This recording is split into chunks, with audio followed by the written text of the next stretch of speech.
Hi good morning. അപ്പോൾ നമ്മുടെ Deepavali special soft Mysore പാക്കാണ് കേട്ടോ ഞാൻ ഇന്ന് ഉണ്ടാക്കിയിട്ടുള്ളത്.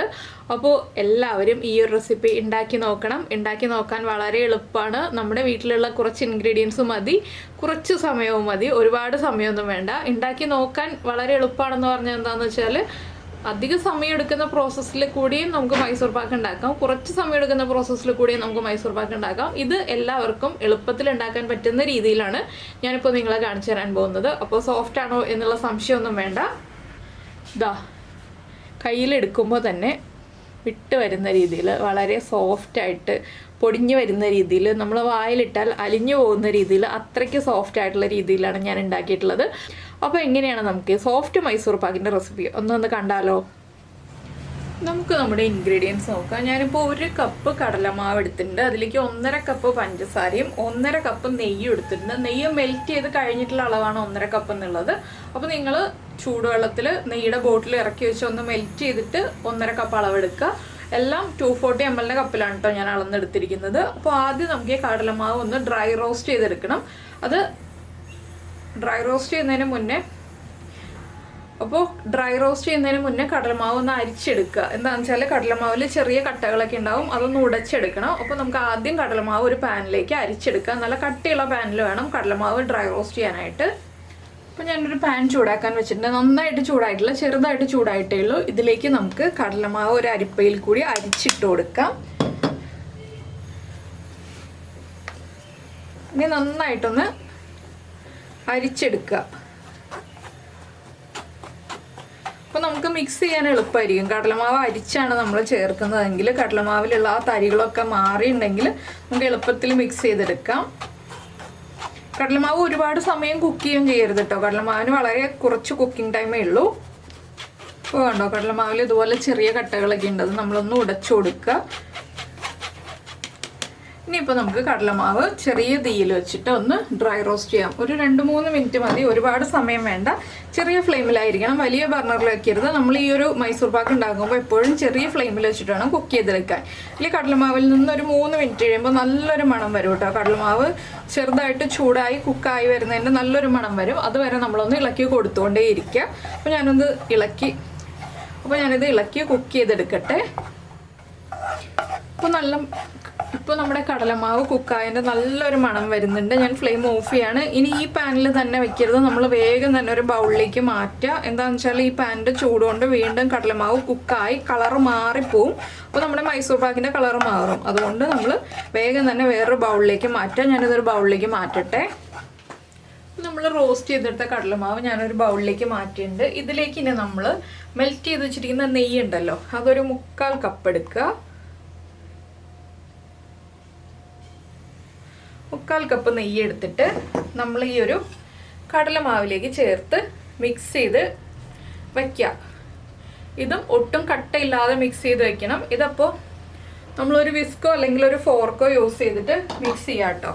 ഞാനിപ്പോൾ ഒരു വിസ്ക് യൂസ് ചെയ്തിട്ട് നന്നായിട്ട് മിക്സ് ചെയ്ത് വയ്ക്കാൻ പോവാണ്. ഒട്ടും കട്ടയില്ലാതെ മിക്സ് ചെയ്യണം, അത് പ്രത്യേകം ശ്രദ്ധിക്കുക. അപ്പോൾ ഈ സമയത്ത് തന്നെ നമ്മൾ ഏത് പാത്രത്തിലാണോ നമ്മുടെ മൈസൂർ പാക്ക് സെറ്റ് ചെയ്യുന്നത് ആ പാത്രത്തിൽ നെയ്യ് തടവി വയ്ക്കുക. ഒരു സ്ക്വയർ ഷേപ്പ് അല്ലെങ്കിൽ റെക്റ്റാങ്കിൾ ഷേപ്പുള്ള പാത്രമായിരിക്കും നല്ലത്. അത് സ്റ്റീൽ പാത്രം ആവാം, ഗ്ലാസ് ബൗൾ ആവാം, ഏതായാലും കുഴപ്പമില്ല. നമുക്ക് നെയ്യ് തടവി എടുക്കാൻ പറ്റുന്ന ഒരു പാത്രത്തിൽ സെറ്റ് ചെയ്യുക. റൗണ്ട് ഷേപ്പുള്ള പാത്രങ്ങളേക്കാൾ നല്ലത് റെക്റ്റാങ്കിൾ അല്ലെങ്കിൽ സ്ക്വയർ ഷേപ്പുള്ള പാത്രങ്ങളായിരിക്കും. അപ്പോൾ ഞാനിവിടെ ഒരു ബൗള് സെറ്റ് ചെയ്ത് വെച്ചിട്ടുണ്ട്, അതുപോലെ നെയ്യ് തടവിയിട്ട്. ഇപ്പോൾ ഇതാ നമ്മുടെ നെയ്യും കടലമാവും നന്നായിട്ട് മിക്സ് ആയി വന്നിട്ടുണ്ട്. കണ്ടോ, ഒട്ടും കട്ടയില്ലാതെ മിക്സ് ആയി വന്നിട്ടുണ്ട്. ഇനി ഇതിവിടെ ഇരിക്കട്ടെ. ഇനി നമുക്ക് വേറൊരു പാൻ എടുക്കാം, ഇതിവിടെ മാറ്റി വെക്കാം. അപ്പോൾ നമ്മളൊരു പാൻ എടുത്തിട്ടുണ്ട്. പാൻ ഓൺ ചെയ്ത് കേട്ടോ, ഫ്ലെയിം ഓൺ ചെയ്യാതെ തന്നെ നമ്മൾ എടുത്തു വെച്ചിരിക്കുന്ന 1.5 കപ്പ് പഞ്ചസാര ഇട്ട് കൊടുക്കുക പാനിലേക്ക്. ഇതിലേക്ക് നമ്മളൊരു 1/2 കപ്പ് വെള്ളം, എല്ലാം മെഷർ ചെയ്താണ് എടുക്കുന്നത്, 1/2 കപ്പ് വെള്ളം ചേർത്തിട്ട് ഇനി നമുക്ക് ഫ്ലെയിം ഓൺ ചെയ്യാം. ചെറിയ ബർണറിൽ തന്നെ വയ്ക്കുക. ഇനി ഈ പഞ്ചസാര ഒന്ന് മെൽറ്റായിട്ട് നന്നായിട്ട് പതഞ്ഞ് വരും.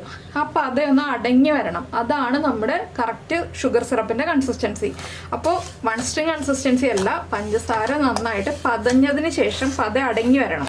അപ്പോൾ പഞ്ചസാര മെൽറ്റായിട്ട് ആദ്യം പതഞ്ഞ് വരട്ടെ, ആ ഒരു പാകം ഞാൻ കാണിച്ചു തരാം. അതിനുശേഷം പഞ്ചസാരയുടെ പത അടങ്ങി വരുന്ന കറക്റ്റ് ടൈമും പറയാം. ആ ഒരു സ്റ്റേജിലാണ് നിങ്ങൾ ബാക്കിയുള്ള കാര്യങ്ങൾ ചെയ്യേണ്ടത്. അപ്പോൾ ഈ പഞ്ചസാര മെൽറ്റ് ആവുന്നത് വരെ നമുക്ക് വെയിറ്റ് ചെയ്യാം. അപ്പോൾ നമ്മുടെ പഞ്ചസാര മെൽറ്റായി ഇതുപോലെ പതഞ്ഞ് വരുന്നുണ്ട്. ഇനി നിങ്ങളുടെ ബർണറിൻ്റെ ഫ്ലെയിം അനുസരിച്ച് ചിലപ്പോൾ 4 മിനിറ്റ് അല്ലെങ്കിൽ ഒരു 5 മിനിറ്റ്, നല്ല ഫ്ലെയിമുള്ള ബർണറാണെങ്കിൽ 4 മിനിറ്റ് മതിയാവും, അല്ലെങ്കിൽ ചെറിയ ഫ്ലെയിമുള്ള ബർണറാണെങ്കിൽ ഒരു 5 മിനിറ്റ്. എൻ്റെ കയ്യിലുള്ള ബർണറിൽ 5 മിനിറ്റ് ടൈം എടുക്കും ഈ പതയൊന്ന് അടങ്ങി ഒന്ന് കുറുകി വരാനായിട്ട്. ഒരു 5 മിനിറ്റ് സമയം കഴിയുമ്പോൾ ഉള്ള കാര്യം ഞാൻ കാണിച്ചു തരാം. അപ്പോൾ അത്രയും സമയം വരെ നമ്മളൊന്ന് കൈയെടുക്കാതെ ഇളക്കി കൊടുത്തുകൊണ്ടിരിക്കുക ഈ ഒരു പഞ്ചസാര സിറപ്പ്. അപ്പോൾ അത്രയും സമയം കഴിഞ്ഞിട്ട് നമുക്ക് കാണാം ഇനി ഏത് പാകത്തിലാണ് നമ്മൾ അടുത്ത കാര്യം ചെയ്യേണ്ടതെന്നുള്ളത്. അപ്പോൾ ഇതുപോലെ പതഞ്ഞു വരുമ്പോൾ നമ്മളിനി കൈയെടുക്കാതെ ഇളക്കി കൊടുത്തുകൊണ്ടിരിക്കണം. അപ്പോൾ നമ്മുടെ പതയൊക്കെ ഒന്ന് കുറഞ്ഞു വന്നിട്ടുണ്ട് കേട്ടോ. ആദ്യം ഉണ്ടായിരുന്നതിനേക്കാൾ ഒന്ന് കുറഞ്ഞു വന്നിട്ടുണ്ട്. ഈ ഒരു സ്റ്റേജ് ആകുമ്പോൾ നമുക്ക് ഒരു 5 മിനിറ്റ് ടൈം എടുത്തു കഴിഞ്ഞപ്പോഴാണ് ഞാൻ ഇതുപോലെ പതയൊന്ന് കുറഞ്ഞു വന്നപ്പോൾ നമ്മുടെ മിക്സ് ഉണ്ടല്ലോ, നമ്മൾ നെയ്യും കടലമാവും ചേർത്ത മിക്സ് അതൊന്ന് നമ്മുടെ പഞ്ചസാരയുടെ മിക്സിലേക്ക് ചേർത്ത് കൊടുക്കുന്നുണ്ട്. ഇതിന് നന്നായിട്ട് പഞ്ചസാരയുടെ മിക്സുമായിട്ട് ചേർത്ത് യോജിപ്പിക്കുക. അപ്പോൾ എന്താണെന്ന് വെച്ചിട്ടുണ്ടെങ്കിൽ നമ്മുടെ പഞ്ചസാര പാനിയുടെ ആ ഒരു കൺസിസ്റ്റൻസി കൂടിപ്പോയിട്ടുണ്ടെങ്കിൽ, തിക്നെസ് കൂടിപ്പോയിട്ടുണ്ടെങ്കിൽ നമ്മുടെ മൈസൂർ പാക്കിന് ബലം കൂടിപ്പോവും. അത് വല്ലാതെ സോഫ്റ്റ് ആയി പോയിട്ടുണ്ടെങ്കിൽ നമ്മുടെ മൈസൂർ പാക്ക് വല്ലാതെ ലൂസായി പോവും. ഇതാണ് നമ്മുടെ മൈസൂർ പാക്കിൻ്റെ കൺസിസ്റ്റൻസി എന്ന് പറയുന്നത്. ആ ഒരു പഞ്ചസാര പാനിയുടെ കൺസിസ്റ്റൻസിയിലാണ് നമ്മുടെ മൈസൂർ പാക്കിൻ്റെ കൺസിസ്റ്റൻസി കറക്റ്റായിട്ട് ഇരിക്കുന്നത്. ഇനി ഇത് നന്നായിട്ടൊന്ന് ഇളക്കി മിക്സ് ചെയ്യുക. 1 മിനിറ്റ് ഒന്ന് ഇളക്കി മിക്സ് ചെയ്തതിന് ശേഷം ഈ നെയ്യൊന്ന് അബ്സോർബായി കഴിയുമ്പോൾ നമുക്ക് ബാക്കിയുള്ള കാര്യങ്ങളൊക്കെ ആഡ് ചെയ്ത് കൊടുക്കാം. ഇപ്പോൾ ഇതൊന്ന് ടൈറ്റായി വരും, ഒന്ന് ചെറുതായിട്ട് ടൈറ്റായി വരും. 1 മിനിറ്റ് ടൈം എടുക്കുമ്പോൾ തന്നെ നമ്മുടെ നെയ്യും പഞ്ചസാരയും കടലമാവും എല്ലാം ചേർന്ന് ഇളക്കി കൊടുക്കുമ്പോൾ ടൈറ്റായി തുടങ്ങും. അപ്പോൾ തന്നെ നമ്മൾ വീണ്ടും നമ്മൾ എടുത്ത് വെച്ചിരിക്കുന്ന ബാക്കി നെയ്യ് ഉണ്ടല്ലോ അത് ചേർത്ത് കൊടുക്കാം കേട്ടോ. അപ്പോൾ നമ്മൾ നെയ്യ് ചേർക്കുന്ന ആ ഒരു ഗ്യാപ്പ് ഉണ്ടല്ലോ, അതിലാണ് ഈ ഒരു മൈസൂർ പാക്കിൻ്റെ കൺസിസ്റ്റൻസിയുടെ ഒരു കാര്യം ഇരിക്കുന്നത്. ഇപ്പോൾ അതാ ഞാൻ ഇളക്കി കൊടുത്തുകൊണ്ടിരിക്കുമ്പോൾ തന്നെ ടൈറ്റായി തുടങ്ങി. ഞാൻ വലിയ ബർണറിലല്ല ചെറിയ ബർണറിലാണ് വെച്ചിരിക്കുന്നത്. വീണ്ടും പറയുന്നത് എന്താണെന്ന് വെച്ചാൽ നിങ്ങൾ വലിയ ബർണറിൽ വെക്കരുത്, അതുകൊണ്ടാണ്. ഇനി നമുക്ക് ഒരു 1/4 കപ്പ് നെയ്യ് നമ്മൾ എടുത്ത് വെച്ചിരിക്കുന്നതിൽ നിന്ന് 1/4 കപ്പ് നെയ്യ് ചേർത്തിട്ട് ഒന്ന് ഇളക്കി മിക്സ് ചെയ്യാം.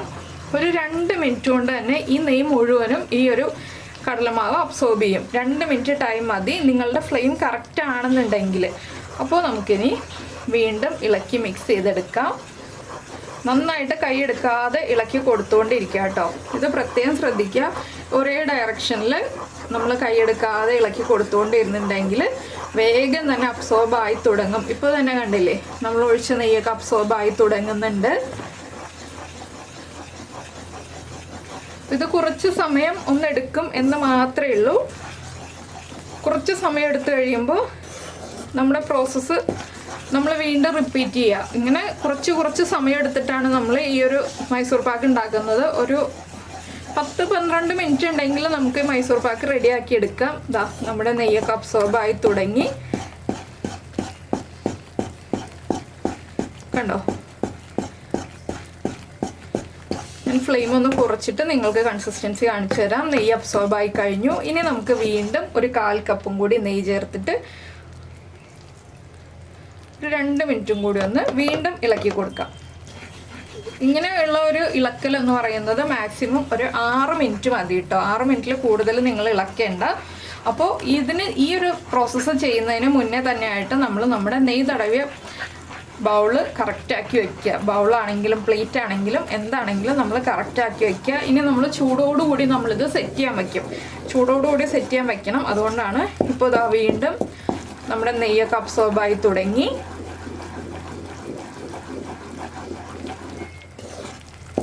കണ്ടോ, ഫ്ലെയിം കുറച്ചിട്ട് വീണ്ടും കാണിച്ചു തരാം.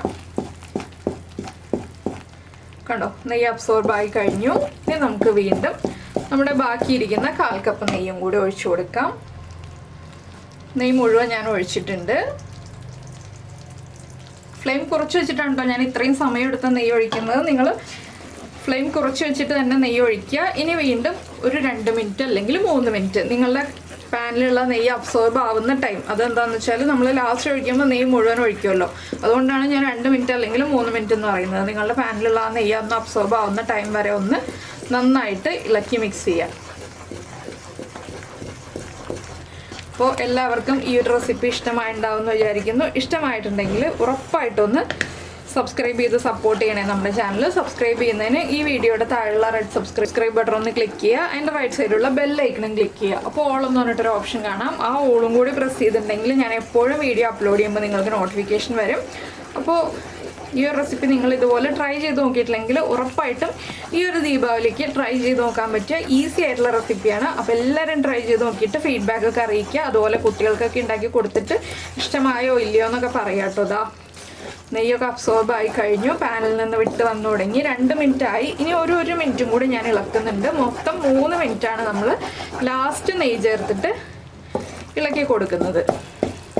കണ്ടോ, ഇത്രയേ ഉള്ളൂ. ഞാൻ ഫ്ലെയിം ഓഫ് ചെയ്തിട്ട് നമ്മുടെ ബൗളിലേക്ക് മാറ്റാൻ പോവാണ്.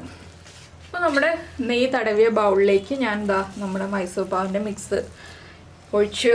ഇനി നമുക്കിതൊന്ന് സെറ്റ് ചെയ്യാൻ വേണമെന്നുണ്ടെങ്കിൽ ഒരു സ്പാറ്റില യൂസ് ചെയ്തിട്ട് ഇതുപോലെ ഒന്ന് തടവി കൊടുക്കാം, ഒന്ന് ലെവലായി വരാനായിട്ട്. ഞാൻ ജസ്റ്റ് ഒന്ന് തടവി കൊടുക്കുന്നേ ഉള്ളൂ. ഇനി ഇതൊരു 2 മണിക്കൂർ ടൈം നമ്മൾ ചൂട് മാറാനായിട്ട് എടുത്തു വയ്ക്കാം. നമ്മുടെ മൈസൂർ പാക്കിൻ്റെ കൺസിസ്റ്റൻസി ഒക്കെ ആയി തുടങ്ങി കേട്ടോ, കറക്റ്റൊക്കെ ആയി തുടങ്ങി. ഇനിയിപ്പോൾ നമ്മൾ ഒന്നും ചെയ്യേണ്ട, ഡിസ്റ്റർബ് ചെയ്യരുത്. സൈഡിലൊക്കെ നെയ്യൊക്കെ തടവിയിട്ടുണ്ടാവണം. ഇതിന് ചൂട് കംപ്ലീറ്റ് മാറിക്കഴിഞ്ഞ് 2-3 മണിക്കൂർ, നിങ്ങൾ 3 മണിക്കൂർ കൊടുത്തോളൂ. 3 മണിക്കൂർ കഴിയുമ്പോൾ നമുക്ക് കട്ട് ചെയ്ത് സെർവ് ചെയ്യാവുന്നതേ ഉള്ളൂ. അപ്പോൾ എല്ലാവരും വെയിറ്റ് ചെയ്യുക. ഞാനിത് 3 മണിക്കൂർ കഴിഞ്ഞിട്ട് കട്ട് ചെയ്യാം. നമ്മുടെ മൈസൂർ പാക്ക് ഇതാ 2 മണിക്കൂർ കഴിഞ്ഞ് റെഡി ആയിട്ടുണ്ട്. അപ്പോൾ ഈ ഒരു കട്ടിങ് ഉണ്ടല്ലോ, അത് ഞാൻ നേരത്തെ പറയാൻ വിട്ടുപോയി. ഒരു 1/2 മണിക്കൂർ കഴിയുമ്പോൾ നമ്മൾ ഇതുപോലെ ഒന്ന് കട്ട് ചെയ്ത് വെക്കുക കേട്ടോ. എന്താണെന്ന് വെച്ചാൽ ചൂട് നന്നായിട്ട് മാറി കഴിഞ്ഞിട്ട് കട്ട് ചെയ്യാൻ ബുദ്ധിമുട്ട് വരാതിരിക്കാൻ വേണ്ടിയാണ് നമ്മൾ ഒരു 1/2 മണിക്കൂർ കഴിയുമ്പോൾ ഒന്ന് സെറ്റായി കഴിയുമ്പോൾ ഒന്ന് കട്ട് ചെയ്ത് കൊടുക്കുന്നത്. അപ്പോൾ നമുക്കിനി ഇത് പ്ലേറ്റിലേക്ക് മാറ്റാം. അപ്പോൾ നമ്മുടെ മൈസൂർ പാക്കൊക്കെ നമ്മളിത് ആ പ്ലേറ്റിലേക്ക് ആക്കി വെച്ചു. അപ്പോൾ എല്ലാവരും ഉണ്ടാക്കി നോക്കുക, നല്ല സോഫ്റ്റാണ്. അപ്പോൾ എല്ലാവരും ഉണ്ടാക്കി നോക്കിയിട്ട് അഭിപ്രായങ്ങളൊക്കെ പറയുമല്ലോ. നമുക്ക് നമ്മുടെ അടുത്തൊരു വീഡിയോയുമായിട്ട് അടുത്ത ദിവസം വീണ്ടും കാണാം.